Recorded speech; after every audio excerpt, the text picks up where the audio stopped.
ठगी को लेकर आरबीआई सहित तमाम बैंक और वित्तीय संस्थान सचेत कर रहे हैं। आपके फोन में भी बार बार इस तरह के मैसेजेस आते होंगे, लेकिन तब भी इन पर लगाम नहीं कसी जा पा रही है। लोग इसका शिकार हो रहे हैं और इससे बचने का सबसे अच्छा विकल्प यही है कि आप समझें कि ये कैसे चलता है और आपके अधिकार क्या है अगर इस तरह की गड़बड़ी आपके साथ हो जाए।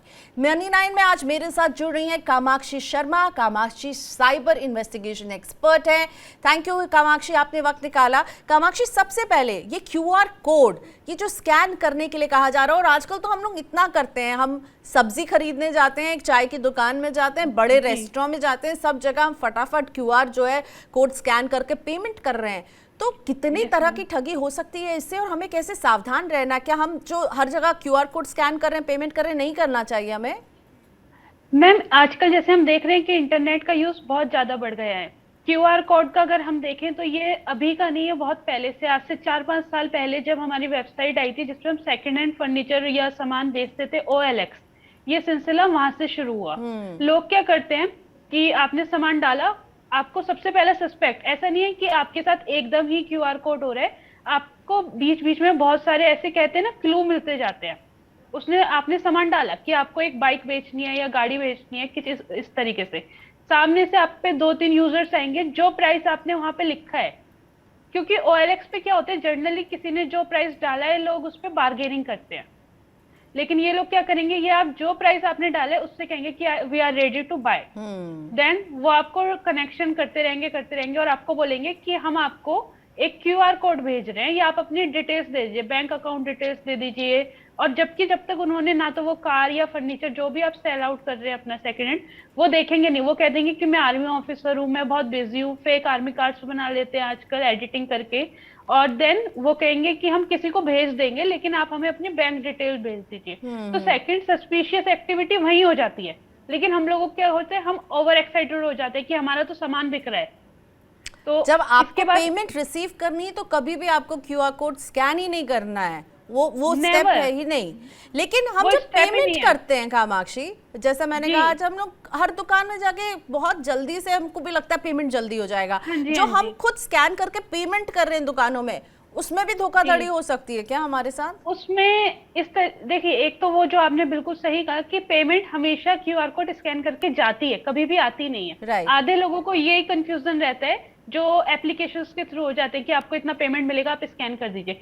सेकंड चीज, जो रेस्टोरेंट्स है ट्रस्टवर्दी, जैसे मैकडॉनल्ड्स हो गया, ये रेस्टोरेंट्स हो गए, उनमें तो हम कर सकते हैं, लेकिन बहुत बार होता है आप किसी न्यू रेस्टोरेंट में जा रहे हैं, या बहुत बार आप किसी ऐसे, जब आप ट्रैवलिंग पे जाते हैं, बहुत सारे आपको बीच बीच में रेस्टोरेंट्स मिलते हैं जिसमें आपको लिखा होता है कि क्यूआर कोड से पेमेंट कर दीजिए। या इवन ऐसी वेबसाइट्स भी आजकल लॉन्च हो रही हैं जिसे हम कहते हैं फेक वेबसाइट, वहां पे भी पेमेंट के लिए कहते हैं कि आप क्यूआर कोड स्कैन करके पेमेंट करिए। लेकिन जब वो ट्रस्टेबल नहीं होती है तो क्या होता है, जैसे आप क्यूआर कोड स्कैन करते हो, सिर्फ आपका अकाउंट खाली नहीं होता है, बहुत बार आजकल ऐसे भी केसेस आ रहे हैं कि आपका पूरा का पूरा फोन हैक हो जाता है, जिसमें आपकी पर्सनल इमेजेस, व्हाट्सएप, ये सब कुछ भी है। तो इस तरह की सस्पिशियस एक्टिविटी होती है। और इवन सिर्फ उसी में नहीं, जो लोग बड़े बड़े बिजनेसमैन होते हैं जिसमें काफी सारा लेन देन होता है, इवन आप कहो कि आपके पास बैंक से वो आता है कि आपका क्रेडिट कार्ड की लिमिट बढ़ा दी जाएगी, please scan this QR code, लोग उसमें भी स्कैन कर देते हैं और पता चलता है कि वो क्यूआर कोड के पीछे वो सारे लिंक्स थे जिससे उनका अकाउंट डायरेक्ट एक्सेस हो जाता है। राइट, तो आपका फोन हैक हो सकता है, आपके अकाउंट तक पहुंच सकते हैं। तो अपरिचित जगहों पर आपको क्यूआर कोड स्कैन करने से बचना चाहिए। आपको कभी पेमेंट मिलने वाली तो नहीं करना है, आपको क्रेडिट कार्ड का झांसा दे करके भी ये कहा जा सकता है। तो कामाक्षी, अब ये बताइए, ये जो फाइनेंशियल फ्रॉडस्टर्स होते हैं, इनकी रणनीति क्या होती है? एक बात जो मुझे समझ में आएगी, वो आपको कुछ बहुत ही अच्छी चीज ऑफर कर रहे होते हैं, क्या कुछ टेक्निक्स का भी इस्तेमाल करते हैं? वो कैसे हमारे फोन को हैक कर सकते हैं, हमारे अकाउंट तक कैसे पहुंच सकते हैं? हमारी कंट्री में जो इस वक्त, सिर्फ हम अपनी कंट्री की बात नहीं करेंगे, पूरे ऑल ओवर वर्ल्ड की बात करेंगे, सबसे बड़ा लूप होल है डाटा का सेल होना, जो ये डाटा आपका बिकता है। अब क्या होता है, हम ओटीपी वाला कब से सुनते आ रहे हैं, लेकिन हमने कभी ये नहीं सोचा कि ओटीपी वालों में और उनके पास हमारी जो बाकी डिटेल्स है, 16 digit card number, CVV number, और जो एक्सपायरी डेट होती है, वो कैसे चली गई? वो कहीं ना कहीं से तो डाटा लीक हुआ है ना। या जैसे अभी आपने बोला कि लिंक पे क्लिक करते हैं, लिंक पे क्लिक करते ही पैसे चले जाते हैं, तो उनको कैसे पता कि ये लिंक जो है ये हमारे ही अकाउंट पे एक्सेसिबल है? वो क्लियर, उनको कैसे ये डिटेल्स पहुंची कि मेरे अकाउंट में इतने ही पैसे हैं? लोगों के अकाउंट में एंड में 1,000 रुपए ही बचते हैं, जिनके अकाउंट में 1 लाख होता है। तो उनपे वो कैसे डिटेल्स जाती है? मैं अगर अभी किसी के अकाउंट में ट्रांजेक्शन करूं, या मेरा अकाउंट कह दें कि आज खाली है और कल उसमें 5 लाख रुपए आ गए, तो अचानक से मेरे पास बहुत सारे फोन्स आने लगते हैं, बहुत सारी स्पैम कॉल्स आने लगती है। जी तो ये बिल्कुल। डाटा लीक कहाँ से हो रहा है? मेन तो सबसे बड़ी दिक्कत उसी में है। ये एक बड़ा लूप होल है। आपने बिल्कुल ठीक बात कही कामाक्षी की। ओटीपी तो हम दे रहे हैं, पर उनको कैसे पता है हमारे कार्ड के डिजिट्स, हमारा डेट ऑफ बर्थ पता है, और इसलिए वो हमारे अकाउंट तक पहुंच जाते हैं। तो आपका जो भी डेटा है, अब आरबीआई और तमाम बैंक जो है सभी लोगों को जागरूक कर रहे हैं। लगातार हमारे पास एसएमएस आते हैं, उनके एड्स चलते रहते हैं, लेकिन ये रुक नहीं पा रही। क्या यही एक बड़ी वजह है क्या, कि क्योंकि हमारा डेटा जो है वो कहीं ना कहीं ग्रे मार्केट में बिक रहा है? क्या ये एक बड़ी वजह है जो इसकी रोकथाम नहीं हो पा रही है? यस मैम, क्योंकि अभी मैं जाके एक जियो का या वोडाफोन एयरटेल कोई भी नया नंबर लूं, मैंने वो नंबर किसी को शेयर नहीं किया, फिर भी उसमें कॉल्स आती हैं और उन लोगों को मेरा नाम भी पता होता है कि आप कामाक्षी जी बोल रहे हैं जी, आपका ये LIC आप अपडेट करा लीजिए, ये पॉलिसी ले लीजिए। तो उन तक मेरी डिटेल्स कैसे गई? और सबसे बड़ी बात, अगर हम ये कहें कि चलो कंपनी की साइड से लूपहोल है कहीं ना कहीं जो डाटा जा रहा है, बट आज की डेट में हम लोगों की अवेयरनेस भी इतनी कम है। हम किसी भी रेस्टोरेंट में जाते हैं, वो हमसे फीडबैक फॉर्म भरवा लेते हैं। हम मॉल में घूम रहे हैं, वहां पे भी आपने देखा होगा बहुत सारे लोग फीडबैक फॉर्म या कहते हैं आपका बम्पर ऑफर निकल आएगा, डिस्काउंट या कुछ भी प्राइजेस जो है, लकी ड्रॉ, इन सब में हम अपनी सारी डिटेल्स दे देते हैं बिना सोचे समझे, और फिर वो डिटेल्स कहाँ से कहाँ चली जाती है हमें खुद पता नहीं होता। ओके, तो ये फीडबैक फॉर्म वगैरह भी हमें नहीं भरना चाहिए जाकर के सब जगह पर, अपने स्तर पर हमें। तो आपने अभी जो एक बात कही ना कि हम सचेत नहीं हैं, ये तो ठीक है। हम इसलिए ये प्लेटफॉर्म लेकर आए कि हम लोगों को सतर्क कर सकें, लेकिन जिस तरह से हमारा इंफॉर्मेशन हमारी बिक रही है, कहीं ना कहीं एक बड़ा गैप, एक बड़ा लूप होल यहाँ पर भी है कि सरकार इनकी रोकथाम नहीं कर पा रही है। कामाक्षी।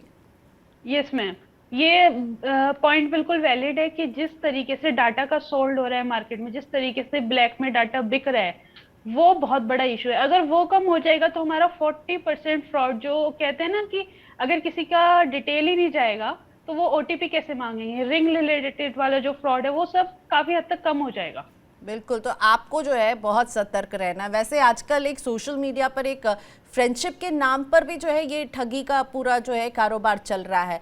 आप सोशल मीडिया में आजकल लोग इतने एक्टिव हैं, आप उनको क्या सलाह देना चाहेंगे, वो कैसे सतर्क रहें? सोशल मीडिया पे 2 टाइप के फ्रॉड आजकल बहुत चल रहे हैं। एक तो होता है कि आपने अपना आईडी लॉक नहीं किया हुआ है, तो किसी ने आपका फेक आईडी बना लिया, और फेक आईडी में उसे हम कहते हैं आइडेंटिटी थेफ्ट। तो क्या होता है, उसमें आपके फोटोज वगैरह ली और उसमें आपके फ्रेंड, आपने अपना फ्रेंड लिस्ट जो है वो पब्लिक कर रखा है, उन सबको उन्होंने रिक्वेस्ट भेज दिया और आपके नाम से वो पैसे मांगने लगे। एक तरीका तो ये होता है। फिर जिन लोगों से वो पैसे मांगते हैं उन लोगों को क्या करना चाहिए, आईडी वेरीफाई करनी चाहिए। जब भी कोई ऐसा सस्पिशियस पॉइंट आ जाए कि आपसे पैसे मांगे जा रहे हैं या आपसे आपकी फोटोज मांगी जा रही है, कुछ ऐसे डिटेल्स कि आईडी लास्ट कब बनी थी, क्या इस नाम से कोई और आईडी भी एग्जिस्ट है, ये एक बार कहते हैं हम फोन करके वर्बली अपना वेरिफिकेशन ले ले कि क्या सामने वाले को सच में जरूरत है। एक तो हो गया इस तरीके का फ्रॉड। जो दूसरा फ्रॉड चल रहा है उसे हम कहते हैं हनी ट्रैपिंग। ये आजकल बहुत ज्यादा हो रहा है, और इसमें जो अच्छे से अच्छे कह सकते हैं ना, हम बहुत ज्यादा एजुकेटेड लोग भी इसमें फंस रहे हैं।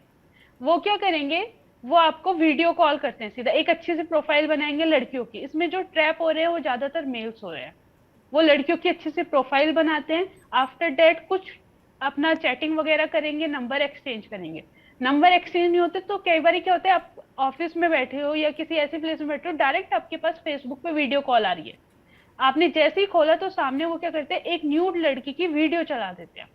और वीडियो जैसी वो न्यूड लड़की की चलाते हैं, वो या तो आपको फोर्स करते हैं कि आप अपने प्राइवेट पार्ट्स दिखाइए, या फिर बहुत केसेस में ये भी होता है कि वो मॉप्ट कर देते हैं और फिर वो आपको कहते हैं, ब्लैकमेल करते हैं कि ये वीडियो अब हम आपके फ्रेंड लिस्ट में भेजना स्टार्ट कर देंगे या यूट्यूब पे अपलोड कर देंगे। तो ये वाले जो फ्रॉड्स हैं ये बहुत ज्यादा हो रहे हैं। और इवन इसमें लोग क्या करते हैं, जो विक्टिम्स होते हैं, मैंने ऐसे भी विक्टिम्स देखे हैं जो एंड पॉइंट जिन्होंने सुसाइड चूज किया है।